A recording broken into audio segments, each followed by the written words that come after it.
ସମସ୍ତଙ୍କୁ ନମସ୍କାର। ଆପଣମାନେ ଭଲ ଅଛନ୍ତି? ନିଶ୍ଚିତ ମୁଁ ବି ଭଲ ଅଛି। ଆଜି ନୂଆ ଏକ ବ୍ଲଗରେ ଆପଣମାନଙ୍କୁ ସ୍ୱାଗତ। ତ ଆଜି ବର୍ଷା ଜବର ହଉଛି, ବାତ୍ୟାର ପ୍ରଭାବ ପଡିଛି ଆମ ଏରିଆରେ। ମୁଁ ସେଇ ବିଷୟରେ ଆପଣମାନଙ୍କୁ ଦେଖେଇବି। ଆଉ ଧାନ ତ ବହୁତ ନଷ୍ଟ ହେଇଗଲା। ଆଉ ଯୋଉଟା ଅମଳ ହେବାର ଥିଲା ସେଇ ବିଷୟ ମୁଁ ଆପଣଙ୍କୁ ଦେଖେଇବି।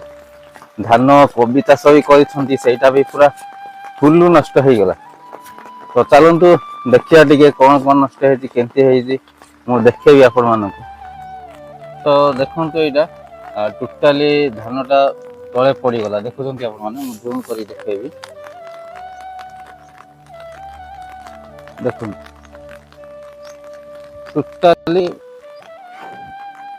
ଟୋଟାଲି ତଳେ ପଡିଗଲା। ଯୋଉଟା ଏଇଟା ଦେଖାଯାଉଛି, ଦେଖୁଛନ୍ତି ସେଇଟା ପୁରା ଅମଳ ହେବାର ଥିଲା, ସେମାନେ କାଟିବାର ଥିଲା, କିନ୍ତୁ କାଟି ପାରିଲେ ନାହିଁ। ତ ସେଇଟା ସବୁ ବିଷୟ ତଳେ ପଡିଛି।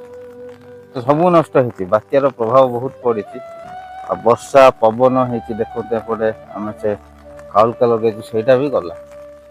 ତ ଧାନ ଆମର ଏଇଟା ତଳ ବିଲଟା, ଏଇଟା ତ ଟୋଟାଲି ହେଇନଥିଲା ବି। ଏଟା ଯଦି ପଡିଗଲା ତାହେଲେ ଏହା କିଛି ହବନି। ତ ବାତ୍ୟା ଯୋଗୁ ଆମେ ବହୁତ ଲସ୍ ଏ ବର୍ଷ। ତ ବହୁତ ଚାଷୀ ମାନେ ବି ଲସ୍। ଆଉ ସେପଟେ ଦେଖୁଛନ୍ତି ଇଆଡେ କୋବି ଚାଷ କରାହେଇଛି। ସେ କୋବି ଚାଷ ବି, ତ ସେପଟେ କୋବି ଚାଷ ହେଇଛି। ଆଉ କୋବି ଚାଷ ବି ପୁରା ନଷ୍ଟ ହେଇଛି। ଦେଖୁଛନ୍ତି ବହୁତ ଦୁଃଖର ବିଷୟ। ତ ଧାନ ସବୁ ହେଲା, ଆଉ ସବୁ ବାତ୍ୟାଟା ନେଇଗଲା। ତ ଆପଣମାନଙ୍କ ଏରିଆରେ କଣ ଅଛି, କେମିତି ଆପଣମାନେ ନିଶ୍ଚିତ କମେଣ୍ଟ କରନ୍ତୁ। ଦେଖନ୍ତୁ ଏ ଧାନ ବି ପଡିଗଲା ଆମର। ଦେଖନ୍ତୁ ପବନରେ ପୁରା ପଡି ଯାଇଛି। ତ ଟୋଟାଲି ଧାନ ଟା ନଷ୍ଟ ହେଇଛି ଏଇଠି। ଦେଖୁଛନ୍ତି ଆପଣ କେମିତି ଦେଖା ଯାଉଛି। ଏବେ ବି ବର୍ଷା ଲାଗି ରହିଛି ରାତିଠୁ। ବର୍ଷା ଛାଡିବାର ନାମ ଧରୁନାହିଁ। ତ ଏଇଟା ବି ପଡିଗଲା। ସେ ବିଲ ଟା ମୁଁ ଦେଖେଇବି, ଗୋଟେ ଟୋଟାଲି ପଡି ଯାଇଛି।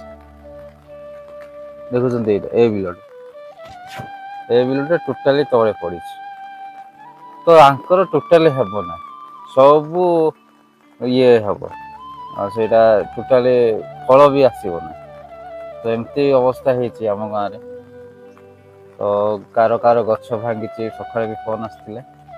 ତ ଟୋଟାଲି ସମସ୍ୟା ହେଇଛି। ଦେଖନ୍ତୁ ବାତ୍ୟା ପାଇଁ ବହୁତ ପ୍ରଭାବ, ବହୁତ ଅସୁବିଧା ହେଇଛୁ ଆମେ।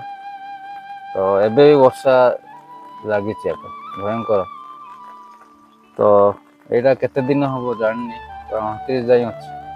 ଯଦି ଆହୁରି 3 ଦିନ ନହେଲେ ପୁରା ଆହୁରି କେତେ ଧାନ ଅଛି ସେଇଟା ସବୁ ପଡିଯିବ। ତ ଆମେ ଚାଷ କରିକି ଅମଳ ଟାଇମରେ ଯଦି ଏମିତି ହବ, ବହୁତ ଦୁଃଖର ବିଷୟ। ତ ଆପଣମାନେ ନିଶ୍ଚିତ ଜଣେଇବେ ଆପଣଙ୍କ ଏରିଆରେ କଣ ଚାଲିଛି। ଦେଖନ୍ତୁ ପୁରା ଏପଟେ ପଡିଛି ଧାନ। ତ ଗାଁରେ ବହୁତ ଲୋକଙ୍କର ଏମିତି ଧାନ ପଡ଼ିଛି।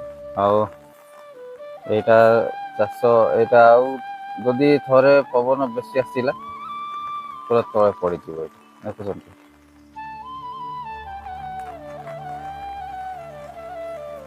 ଥରେ ପଡିଗଲା ସବୁ ପୁରା ନଷ୍ଟ ହେଇଯିବାର ନିହାତି ଅବଶ୍ୟ।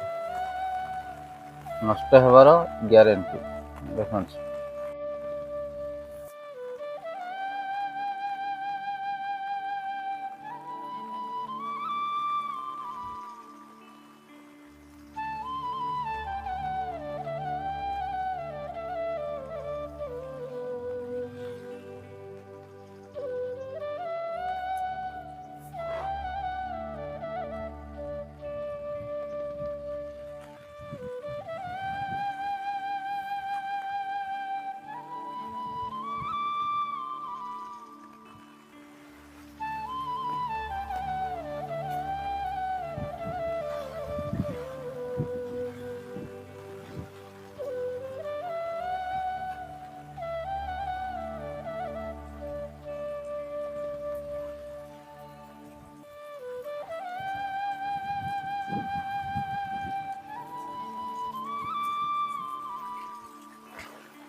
ତ ଏମିତି ଅବସ୍ଥା ହେଇଛି।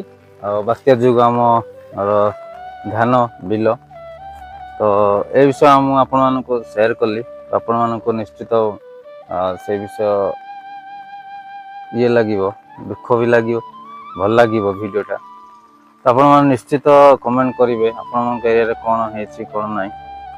ତ ଆମର ପୁରା ଟୋଟାଲି ନଷ୍ଟ ହେଲା କହିଲେ ଚଳେ। ଆଉ କମ୍ ବିଲ ଅଛି, ଆଉ ଯଦି ଆଜି ଦିନ ଯାକ ବର୍ଷା ପବନ ହେବ ତାହେଲେ ନିଶ୍ଚିତ ସେଇଟା ବି ପୁରା ତଳେ ପଡ଼ିକି ନଷ୍ଟ ହେଇଯିବ। ତ ଏବେ ବି ବର୍ଷା ଜୋରସେ ପଡ଼ୁଛି। ଆଉ ମୁଁ ଇଆଡ଼େ ତଳେ ଅଛି ବିଲ ପାଖରେ, ଦେଖୁଛନ୍ତି ଏପଟେ ଖାଲି ଧାନ ବୋଲି ନାହିଁ, ସବୁ ବିଷୟ ପ୍ରାୟ ନଷ୍ଟ ହେଲା। କୋବି ବି ସେପଟେ କୋବି ବି ଲଗେଇଛନ୍ତି, ଆଉ ଅଲଗା ଅଲଗା ଚାଷ କରିଛନ୍ତି, ସେ ସବୁ ବିଷୟ ନଷ୍ଟ ହେଲା। ତ ଠିକ୍ ଅଛି, ଆଉ ଆଜି ପାଇଁ ଏତିକିରେ ଆମେ ଭିଡ଼ିଓଟା ଶେଷ କରିବା। ଆଉ ପୁଣି ନେକ୍ସଟ ଭିଡ଼ିଓରେ ପୁଣି ଆପଣମାନଙ୍କ ସହିତ ଦେଖାଯିବ। ଧନ୍ୟବାଦ।